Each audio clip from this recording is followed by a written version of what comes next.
This United States Grand Prix 2024 betting picks edition of the F1 Gambling Podcast here on the Sports Gambling Podcast Network is brought to you by Underdog Fantasy. Sign up with our promo code RACESGPN to get a 50% deposit bonus up to $1,000. We're also brought to you by Rhythm. Start crushing college football and the NFL with Rhythm. Get your 7-day free trial today by going to sportsgamblingpodcast.com/RITHMM.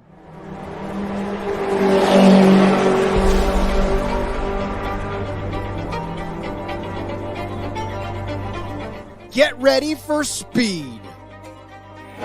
You just wait, sunshine. You just wait. Get ready for the passion. To whom it may concern you. Get ready for the raw emotion. Sì, ragazzi! Grazie, grazie, grazie! Dai, forza Ferrari!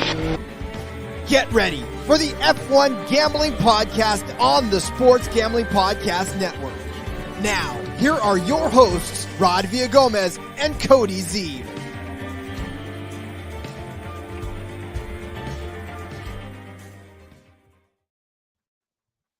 And like it Frozen said, for the first time in forever, we are back here with the F1 Gambling Podcast here on the Sports Gambling Podcast Network. He's Cody Zeeb. I'm Rod Villagomez. Yeah, you're looking kind of ready to say something.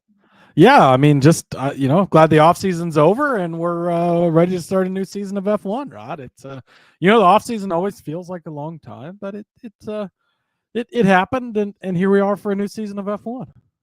It's so I don't know. I have not been an F1 fan long enough to appreciate the ebbs and flows of the season, because to me, again, as we come from the NASCAR world, we're just so used to this thing happening every single week with almost no breaks.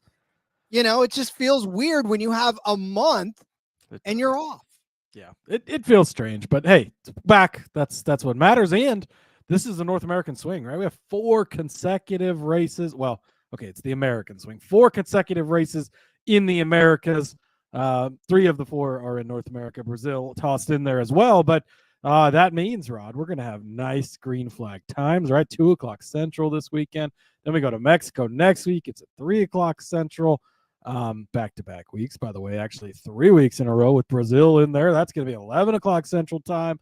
Then we'll take a week or 2 off before we get to Las Vegas. But, yeah, we got a nice stretch to finish out the season here. Of course, just 5. Or rather 6. Great. We still got 6.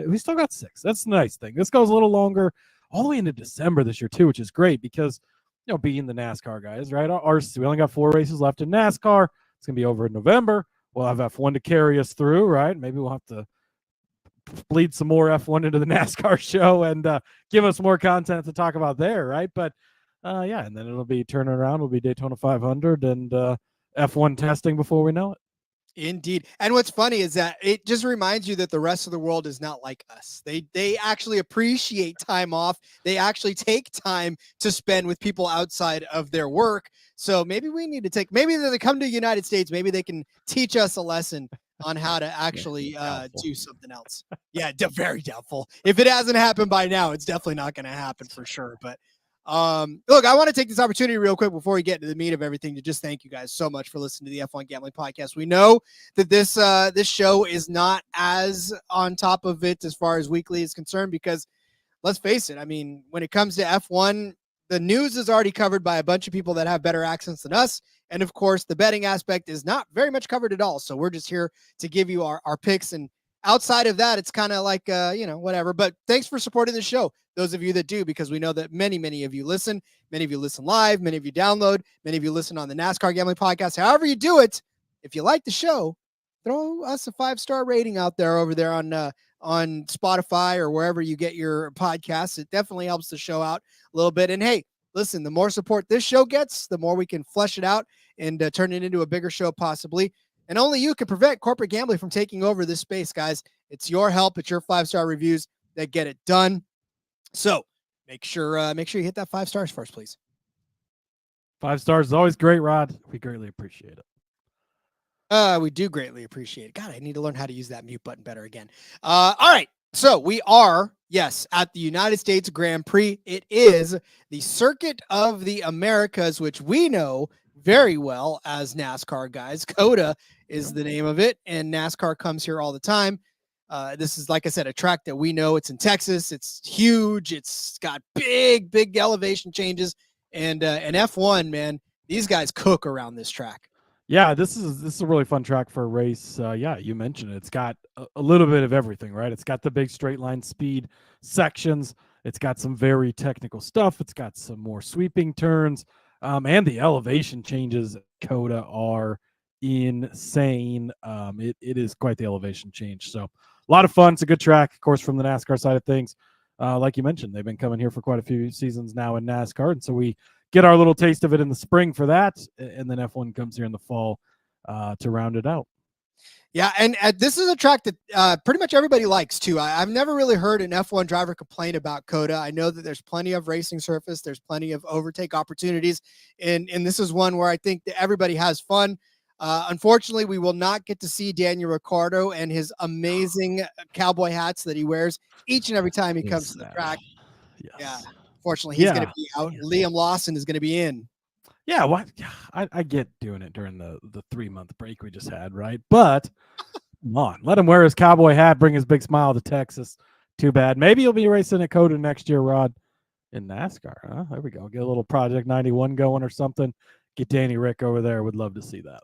Hey, why not? Haley Deegan's about to hit into NXT, right? So she's going to make her transition over to IndyCar racing. That'll be pretty interesting. I definitely going to watch Indy NXT next season. Yeah, for that storyline. Yeah, I'm excited for her for that. I think that's a good move in her career, and we'll change it up a little bit for her. She moves over into open wheel, which is great. Yes, she does. All right, so we are at the Circuit of the Americas over in Austin, Texas. This track looks like a shoe.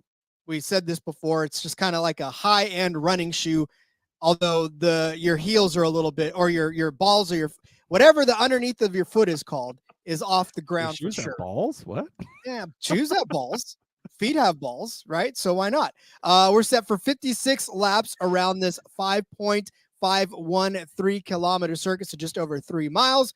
Race distance of 308.405. The lap record belongs to Charles Leclerc in 2019, 1 minute 36 seconds and 0.169 for him.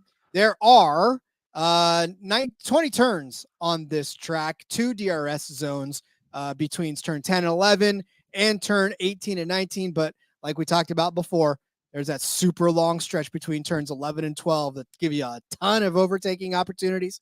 And then, of course, the intricate twists and turns between turns 2 and 10. And then, of course, the big turns between 12 and 19. So, yeah, again, lots of fun. Should be a fun one. This is a sprint weekend, Rod. We haven't had a sprint weekend since all the way back in June. When I was looking back, I'm like, feels like it's been a while. It's been a long time since we've had a sprint weekend. So just the one practice on Thursday, the 18th. Then you're going to, or rather that's Friday. One practice on Friday. Then you're going to jump into sprint qualifying right after that. The sprint race will be on Saturday. Just a reminder, if you are placing any bets for that, the sprint race only pays out 8 points positions, not 10. So keep that in mind and don't get caught placing a points bet thinking that you're going to cash a top 10. It is only a top 8. And then after that, they'll jump into qualifying after the sprint race on Saturday evening. And then, of course, you'll have the race Sunday, be a 3 o'clock Eastern time, lights out, Rod. Yeah. So, and the thing is, a lot of these drivers and a lot of these teams have taken this entire long break and upgraded their cars. So this is going to be one in which everybody's coming with some kind of upgrade to their car. And we're going to see which ones work and which ones don't. That's for sure. Yeah, it's one of those tough things because, I was trying to sort of read up who's making what upgrades, and it's sort of everybody made some upgrades, right? And so which ones are going to take, which ones aren't. You can work it into your handicap if you want to, but we don't really know until we see it, right? Yeah, and heading into this, obviously we know that Lando and Max are in a fight for first still. Lando's closing the gap. Max is trying to fend them off. And then you've got sprint weekend. That is going to be extremely important, right? So as far as the constructors goes, McLaren took over a couple races ago. it's looking pretty good for them, right? It could still be a battle, but they've definitely got the leg up. The driver's title, Max, it's going to be hard to catch Max, right? But Lando can do it. And if he has a really good sprint weekend and Max has a so-so weekend, you can close that gap really quickly with the sprint points on top of the Grand Prix points.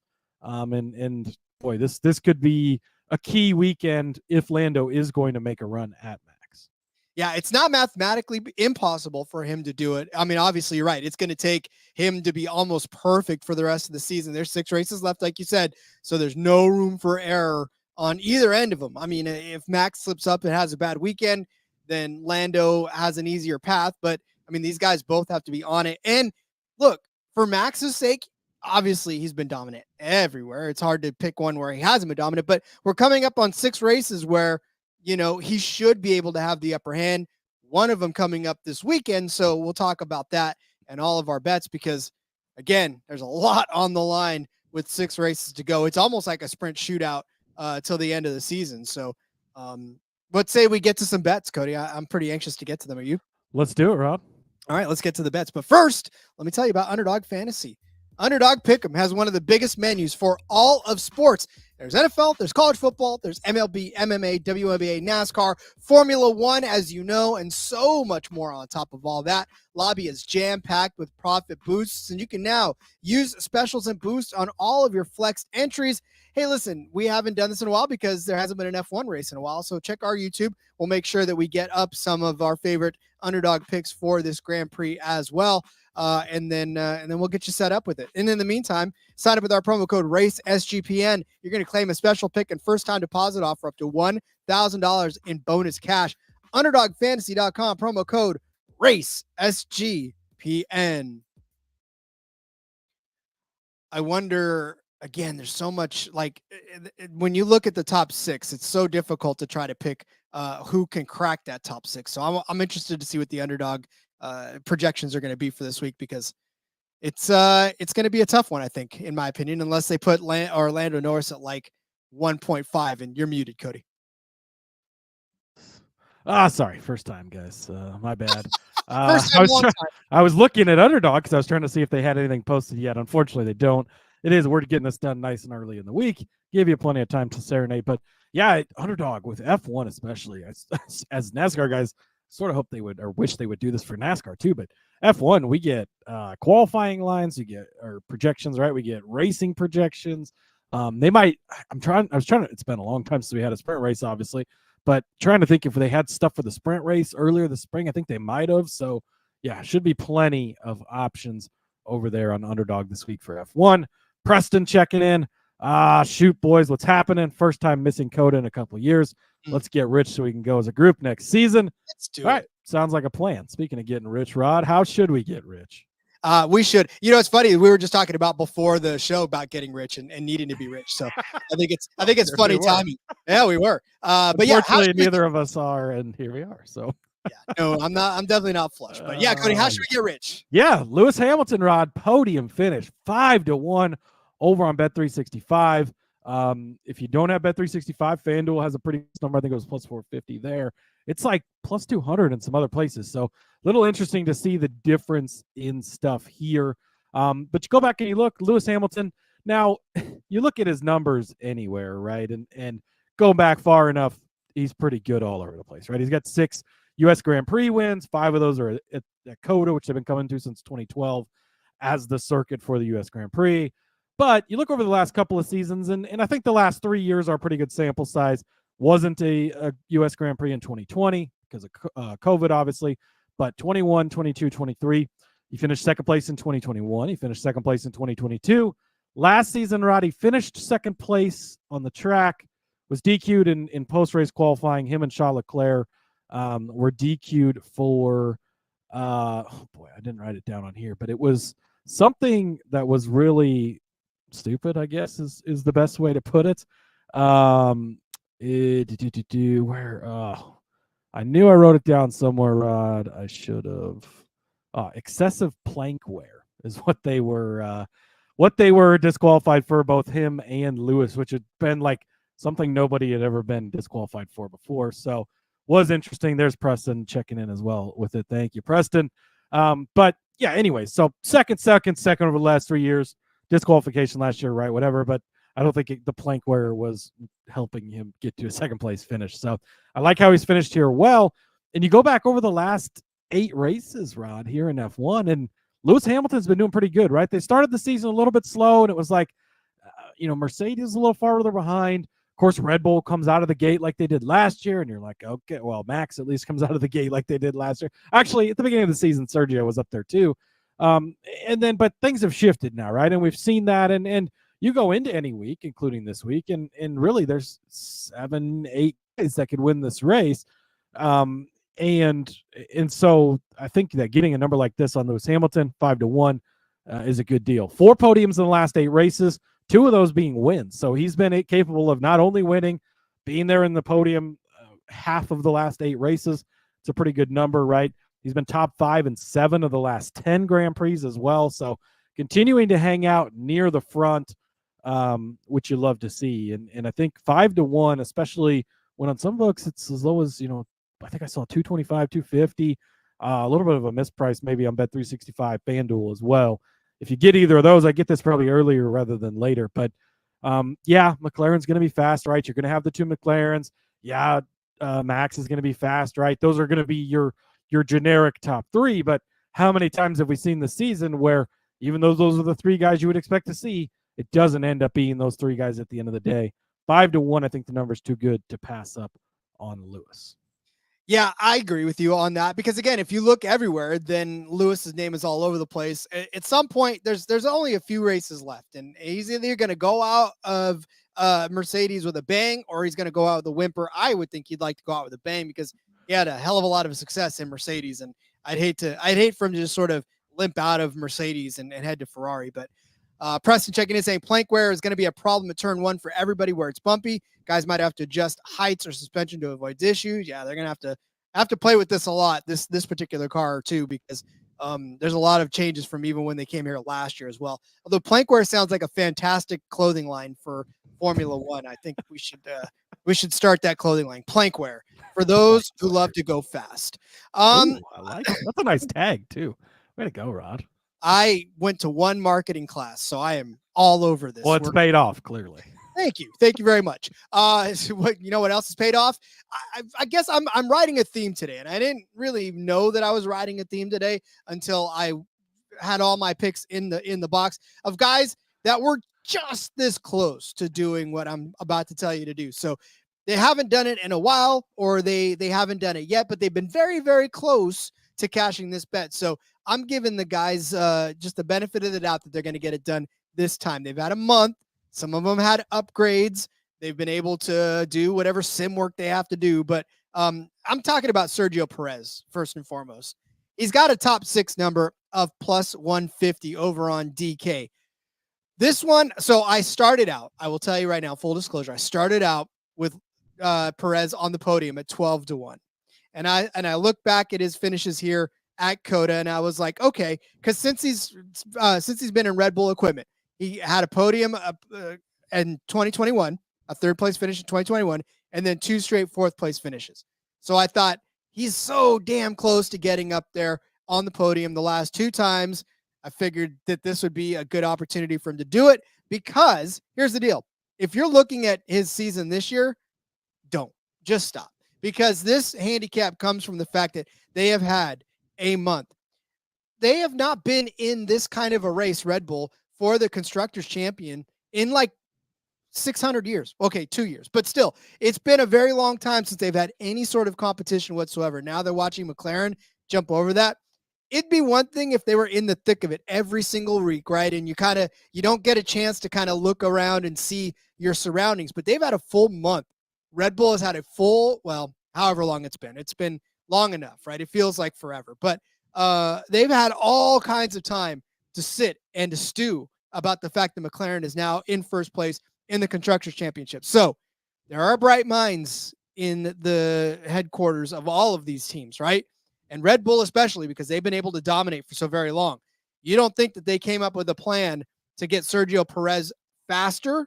Because we know Max is fast, but Perez has been the one that's kind of drawn the anchor at this point. So they needed to come up with a get fast. So you do the upgrades and you make sure that Perez has got enough of the upgrades to keep him competitive. And I think Checo, like Preston says, can finish the race. It's a gold mine. Lots of Mexican fans around the circuit in Austin. I'm telling you right now, it's a little home field advantage for him over there in Texas. So yeah, I mean, listen, Perez plus 150 for a top 6 because he's done it in the last 3 races since he's been a Red Bull driver. And he's also, like you said, we started the season off with 4, 5 straight, 6 straight top 6 finishes, right? And then in 8th place, and then he kind of dropped off after that. So I think they've had time to get Red Bull back up to speed, Checo in particular. So give me Sergio Perez, at least a top 6 for sure. This is my super plus 150, but sprinkle a little on the podium because if Red Bull's going to be fast this weekend, it's going to be both of them. Yeah. First of all, JDK in the chat says, "Sup, fellas." Sup, JDK. How's it going? Second of all, I like this. I looked hard at Checo this week. I have a little bit of, he's burned me quite a few times in the past. I do love the podium number at 12-1 because he's been really good here. We sort of saw him climbing back towards the front. The last couple of races, he's fallen back off a little bit again. And so I couldn't quite pull the trigger on him, right? But I do like it. I think the history here is good. Look, Red Bull, they're not at the level they were, right? McLaren caught them, passed them, all of this, but still they're Red Bull. Look what they've done over the last few seasons. Look at what Checo's been able to accomplish. Obviously, you put him next to Max.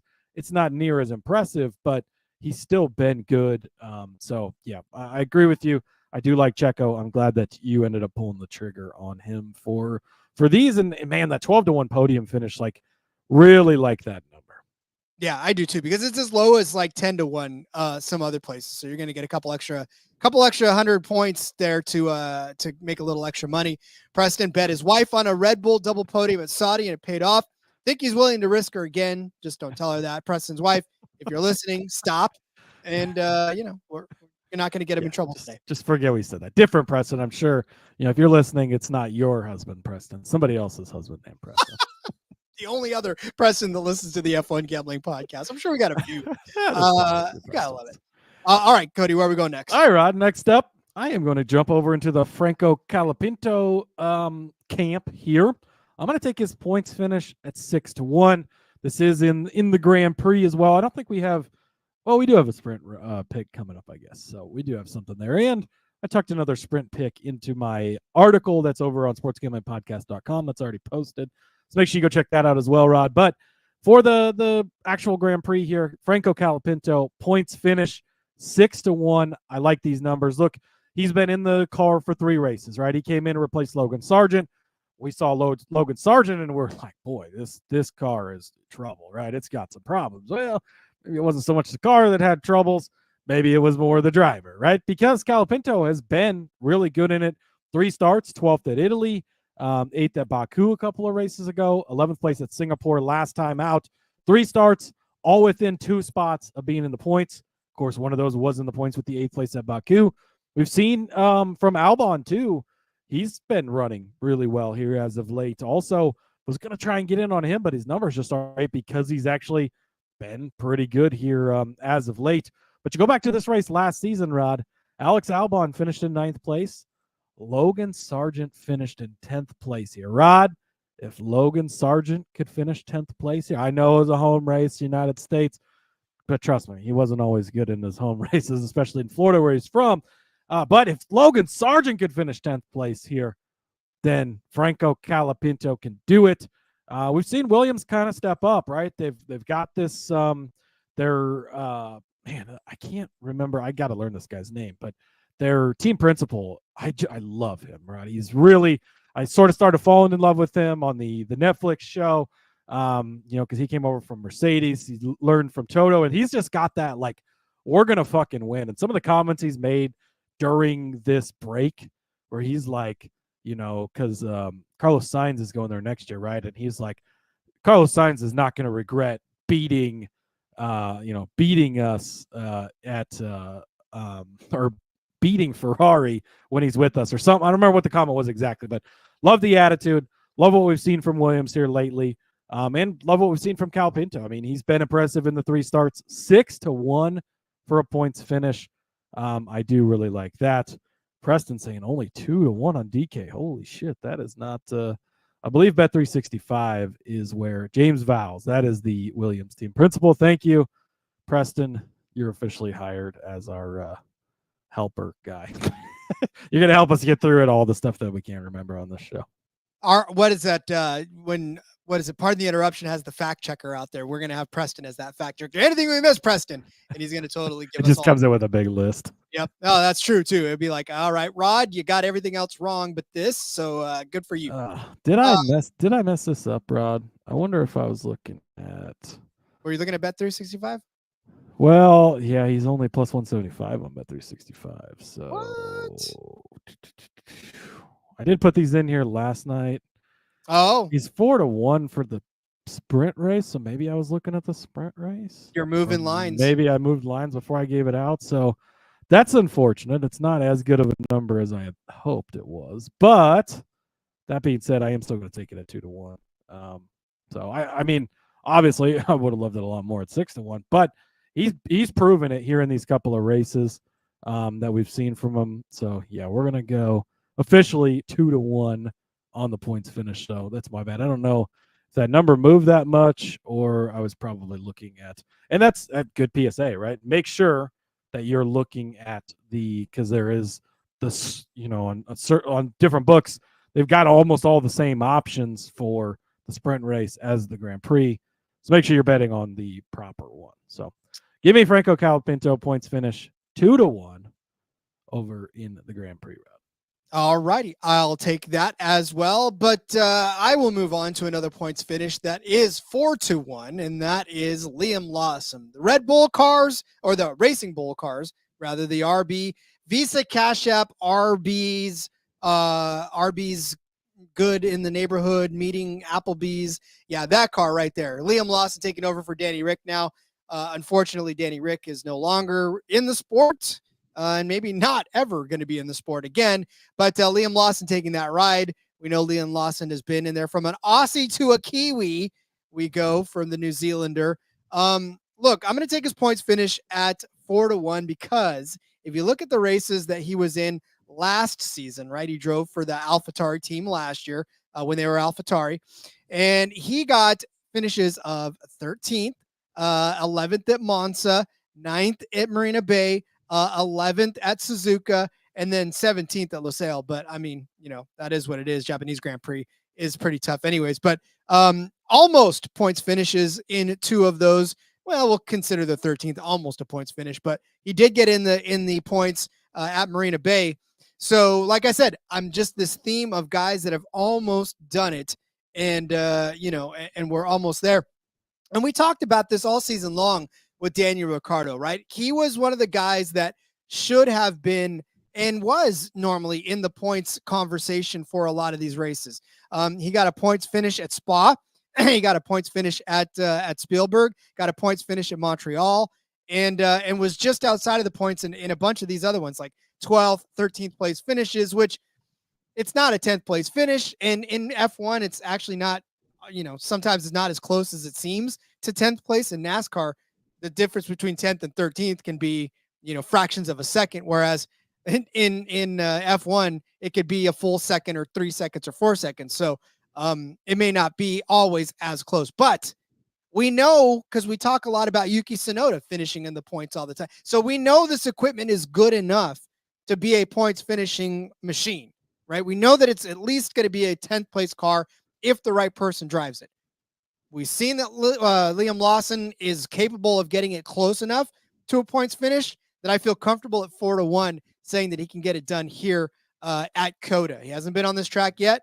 He's only making his 7th F1 start in the world. So it's going to take some doing. It's not going to be a lock for sure, which is why it's 4-1. But I really think that with Liam Lawson in this car, with a month worth of research and trying to get Red Bull Racing Bulls, it's still a Red Bull team, but who are we kidding anyways?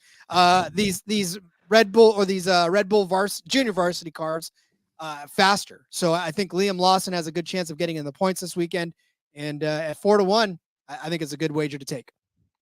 Yeah, no arguments from me here. I do agree. I think that that he's going to show up and do well, and I think you're getting a pretty good number on it. I do too.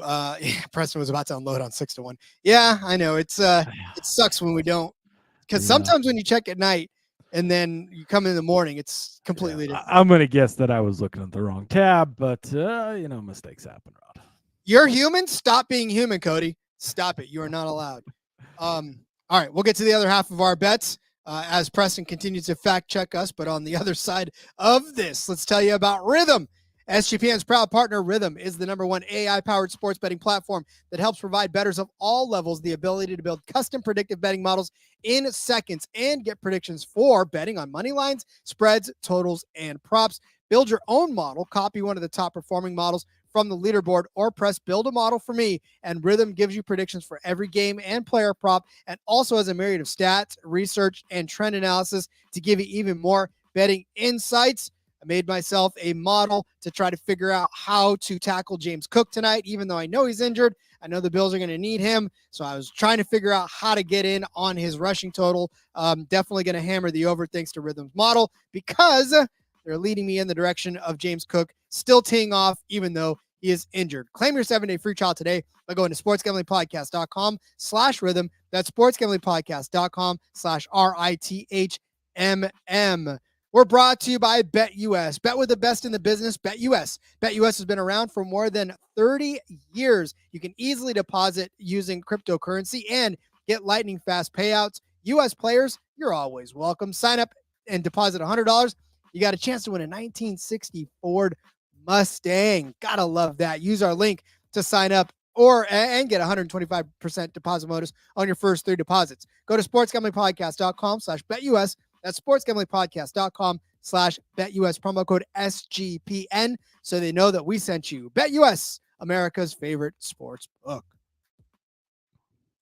JDK says over on Cook, under on Allen, passing and rushing yards combined. Yes. I will say, Rod, Frank Gore Jr. has been elevated to the active squad tonight. So I don't know if that bodes well for one James Cook, but we shall see. All right, Rod, picking up where we left off. You were talking about Racing Bull driver Liam Lawson. I'm going to talk about his teammate Yuki Tsunoda. Shocker, right? I love betting on Yuki Tsunoda, but I wasn't going to do it, Rod. I tried to not bet on Yuki Tsunoda this week. Didn't work because the numbers were speaking to me, and he's a guy that I wanted to get in on. We know he's coming back to this team next year, right? He's already got his ride solidified, but got the new kid coming in, Liam Lawson. We got to show him who the #1 is here, right? I think Yuki Tsunoda is going to do that this week.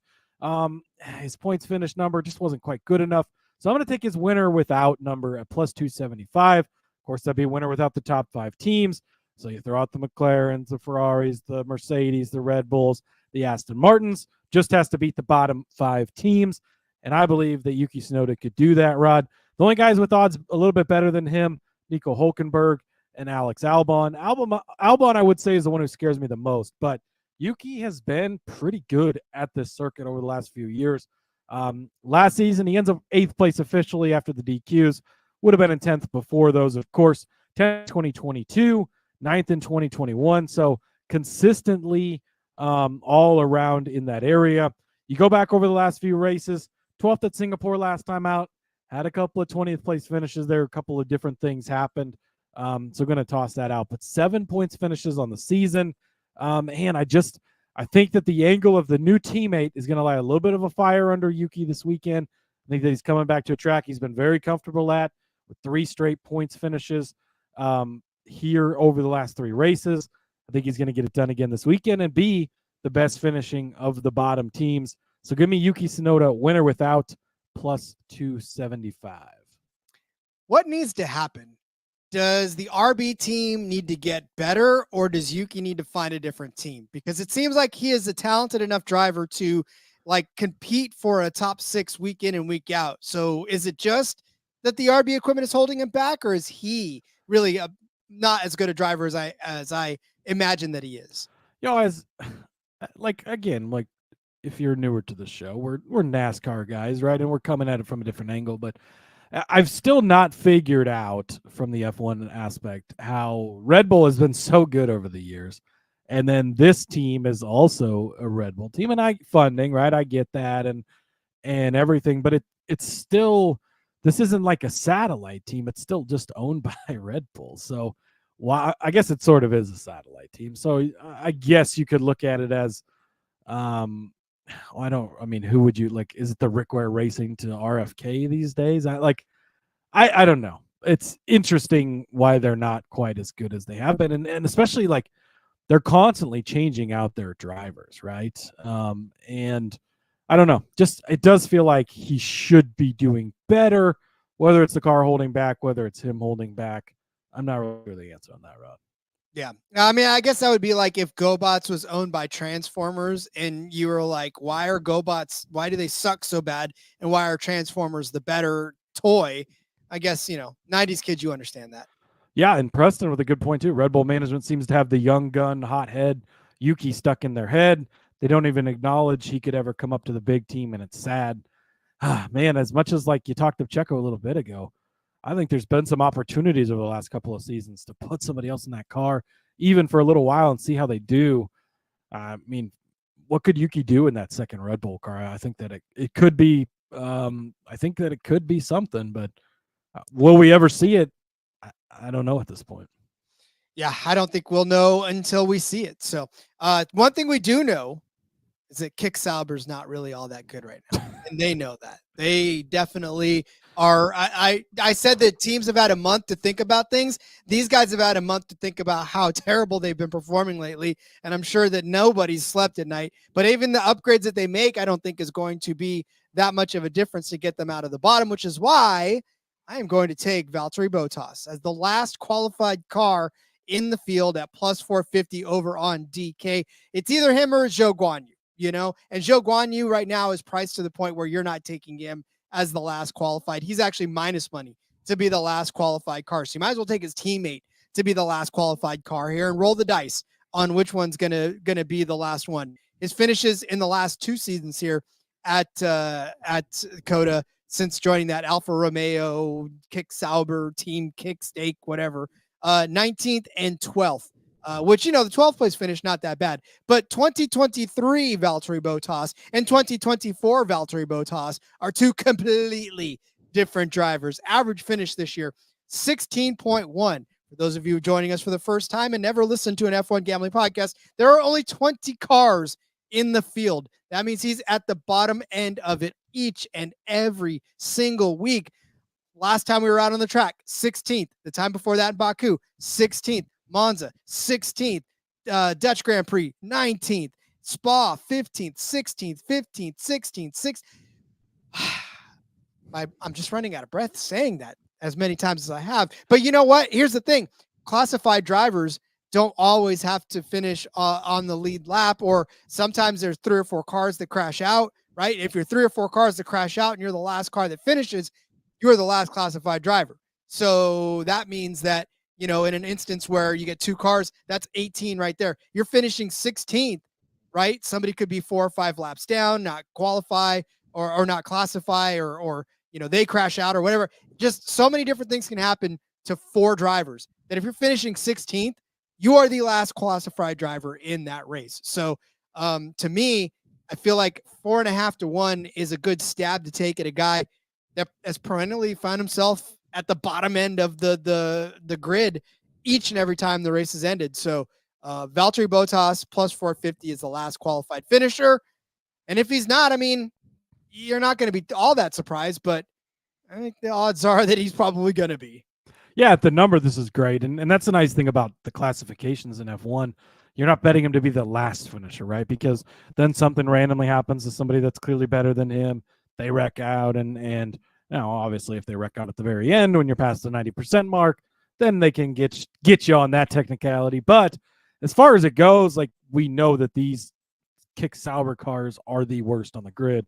It's not super arguable. Now that a guy like Logan Sargent's out of the way, that makes it even more realistic that they are the worst, right? Because we just made the case for Kyle Pinto to finish in the points earlier. And I don't think that these Kick Sauber guys have a shot at finishing in the points, really, if we're going to be honest. And they've just not been very good this season. So, I like this. I think with his teammate being at negative money, he's obviously the one that in general finishes farther back, but plus 450 when his teammate is the negative money. I'm going to make sort of a similar case to that, the opposite direction on the other side of the grid here in a few minutes, Rob. I'll tell you, and just to further and strengthen it, I mean, Zhou Guanyu on this particular track has not been that bad, actually. He's got an 11th place finish and a 13th place finish in his 2 starts here in COTA with that same team. So again, when we look at who's finishing better on this track in the team, it's still Zhou Guanyu, even though this season he's got an average finishing position of 16th, and I can read off at 20, 17, 20, 17, 19, 18. It's been bad for these guys. Yeah, they're the last or near the last classified guys each and every single week. So I like it. All right. So from the very bottom of the list to the very top of the list, Cody, where are we going with our winner bets? Yes, going to get into the winner segment, Rod. First of all, I did sneak another bet in here. I'm going to take the winning margin between 6 and 12 seconds at plus 275. If you go back over the last couple of seasons, it has been the smaller number, right? It's been worse than or less than 6 seconds has been the winning margin. That's why that checks in at minus money. I just feel like the deal not getting a good enough number, right? Plus 275. I think you're getting a good number for it to land between 6 and 12. And here's sort of my thought, right? So over the last 3 seasons, last year was 2.25 seconds from Max to Lewis. That was before the disqualification. It was actually 10.7 seconds if you go from first to third. And then in 2022, 5.02 seconds. So pushing closer to the 6 seconds there, right? 2021 was 1.33. And keep in mind, like that was even during Max's domination time. Like the last 2 races specifically, Max was killing everybody and still only won by the smaller margin. Even back in 2019, 4.4 seconds. But you go back over the last few Grand Prix we've had this season, Rod, and it's been pretty big margins, right? Singapore, 20.9 seconds for Lando. Baku was 10.9 seconds. 22 seconds at the Netherlands a few weeks ago as well. So 3 of the last 4 races have been over these numbers, right? Big numbers, 20, 22, 10.9. So I think we're going to fall somewhere in the middle there and sort of balance this out. The way that it's kind of been going lately, we don't know who's going to win, but once somebody kind of gets up there and takes it, they sort of start to run away with it. But Lando, I guess a little bit's kind of taking it away farther, but not quite as much. In the past here recently, it's been the lower side of things. But I think that we might just land right in the middle here. I think at plus 275, a good number to sort of middle out with the between 6 and 12 second margin. And then outright winners, Rod, going to go back to Lewis Hamilton at 14-1 as my sort of insurance play. Talked about him earlier on the podium finish at 5-1. 14-1, look, he's won 2 of the last 8 races. He's shown the ability to get it done. Why couldn't he do it this week? We've obviously talked about his history here. 6 wins, 5 of them coming at this circuit. In second place the last 3 seasons in a row, right there on the edge. Then, Rod, Oscar Piastri at 5-1. Look, his teammate is as low at Lando Norris at minus 110. I get it, right? Lando's the alpha. He's the number 1 over there, but Oscar's the 1A if Lando is the 1. And we've seen Oscar's ability to start well and take advantage right from the jump. I think that this is another race where he could do that, jump out to things, and perform really well. He has also done really, really well down the stretch this season. You go back to last season, didn't finish this race, DNF, don't care, throw it out, right? Last season's Oscar, this season's Oscar, 2 separate things. Third place at Singapore just last time out. I was going to say last week, but that was actually like a month ago. He won just 2 races ago at Baku. Second place at Italy. 4th in the Dutch Grand Prix. Won previously just before that. Top 4 in 8 races in a row. He's been right there in the mix with a chance. Oh, but what about team orders? Are they going to try and get Lando the driver's title? Yeah, remember when they first started saying that, and he comes out and wins the very race that weekend. Don't care. These McLaren cars, they've proven that right now they're the best team in the grid. They're the fastest team, right? Lando, if you want to take him at plus money, and Preston says he is, I have Lando at plus 100. McLaren's bringing upgrades. That's usually not good for the competition. And he's got Lewis 14-1 as Mercedes or as insurance. Mercedes go well here. So we're on the same page. And if you want to take Lando at even money, not going to tell you not to. I just think when he's even money and his teammates 5-1, when they're not that far off, you're getting the better deal with Oscar Piastri. Personally, big Oscar fan, love the kid. I think he's got a really bright future ahead of him. And I'd like to see him win again, Rod, so I'll be betting on him. Well, yeah, I mean, it's just the same as our Kick Sauber argument. You know, when there's one side of it just so heavy, you might as well take the other side and hope for the best, right? That's exactly, that's what I was saying a minute ago. And I was like, well, I'm going to take the same argument in the opposite direction, right? You made the argument for the bigger number at the bottom of the grid. I'm making the argument for the bigger number at the top of the grid when it's the same exact argument, just in two different directions. Gotta love it. All right, let's move on to my winner. I'm not getting cute this week.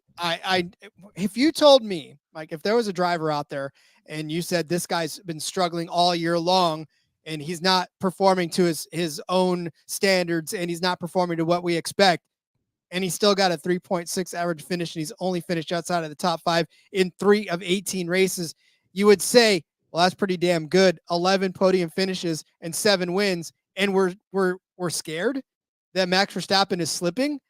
Of course he's slipping, but he's still Max Verstappen. And this is still a racetrack in which he has won the last 3 races here. I know that Max, you know, you can have the same stats for Max all over the place on tracks all over the world, but I just feel like there's something about United States tracks that he absolutely loves the atmosphere, loves the gigantic surroundings, loves everything about it, to where he's comfortable here. And here's the thing. Like, he wasn't in a fight, the last couple of years, but it wasn't as if he wasn't getting competition at this track. Cody just laid out how close of a finish it was between him and Lewis last season, right? So he had his work cut out for him there too. And I think there was at one point he did actually pit to get the fastest lap that kind of screwed up the margin of victory in one of those. But even still, doesn't matter. Max has had a month to work on things, to get things set, and to get himself ready for this. And when they get time, you know, I know McLaren's coming with upgrades, but then so is everybody in the field. So we're going to see how all of that stuff works out. So, but I mean, when we started this show, like 60 some odd episodes ago, and we were talking about Max Verstappen, and we thought, man, if we ever got Max Verstappen at like plus 400 or plus 300, we would be excited, because he was getting numbers dipped down to where Lando's at right now, right? Minus 110, sometimes minus 300 to win the race. Like, the books were not letting you have any sort of fun if Max won the race. Well, now that has changed. He is at 4.5 to 1 to win this race.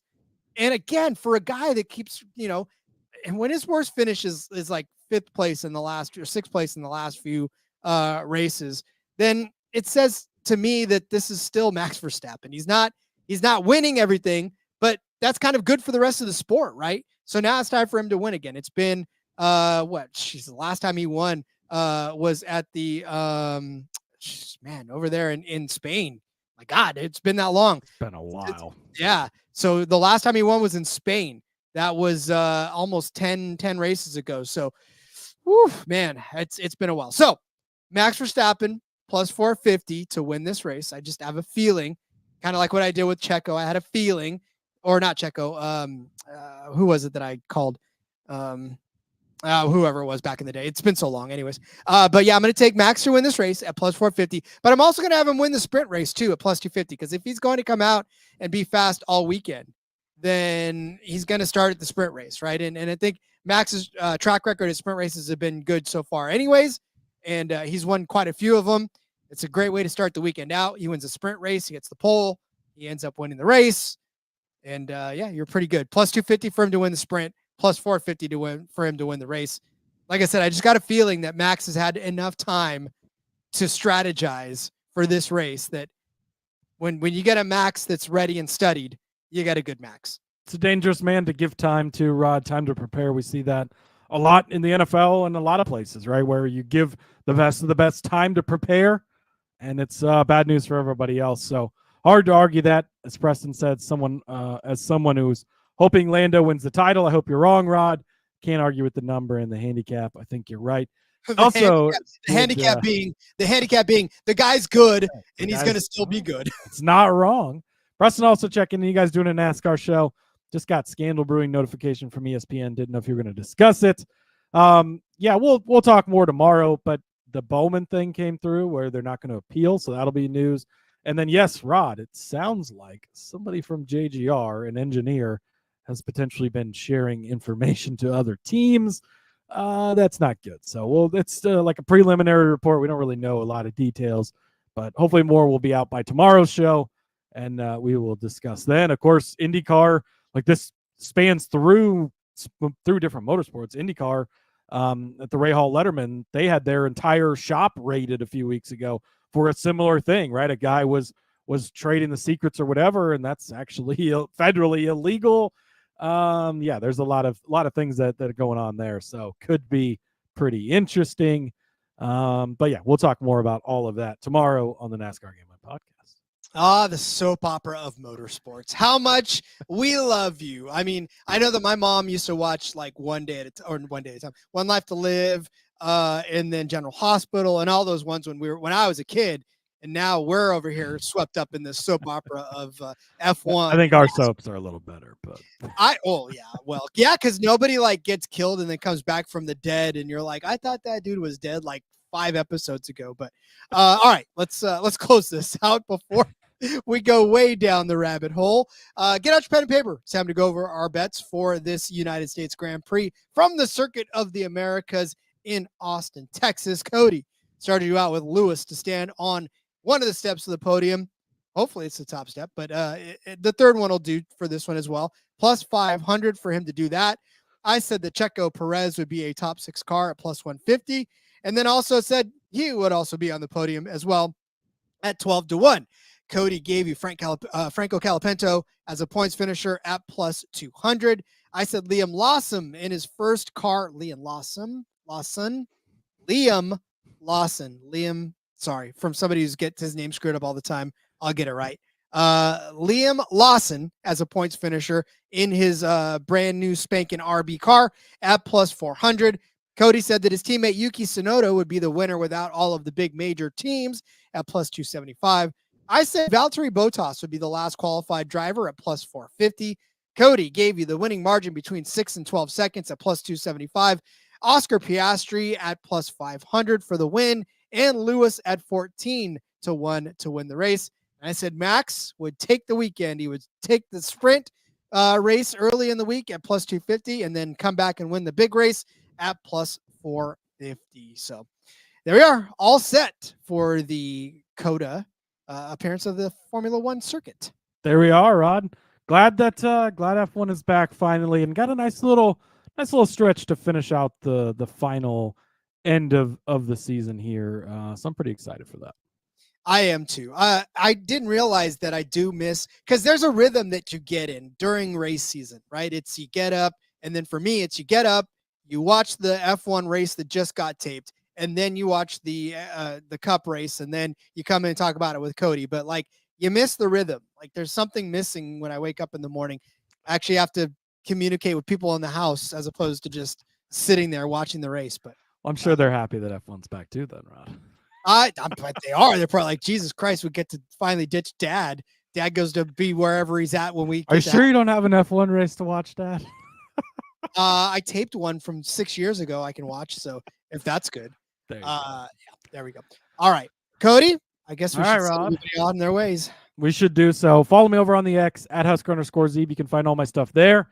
Article just came out as well, sportsgamblingpodcast.com. My sprint winner is in that article, so make sure you go check that out, along with some of my other bets also. And as Preston said, great show. Thank you, Preston. Appreciate that. See you guys on the stock car side next time. We'll be back tomorrow with another episode of the NASCAR Gambling Podcast and get you set up for a week in Las Vegas for the NASCAR episodes. Yeah, the NASCAR episodes of the soap as well, and talk about all the drama over there. So see you then. Peace out. Peace out. Follow me on Twitter at RJ Villagomez. Cody immediately regrets saying peace out. Follow me on Twitter at RJ Villagomez. I didn't know where I was going, and I just I threw a Hail Mary, and it didn't land. It's only 71 episodes into this show. Nobody knows the difference. Follow me on Twitter at RJ Villagomez. Link at the bottom, everything I got going on, whether it's here, of course, NASCAR Gambling Podcast, and, of course, Sportsbook Review. Go check out the Back Road. Seth and Elliott have you all covered for everything in NASCAR as well. Peace out, everybody. And until then.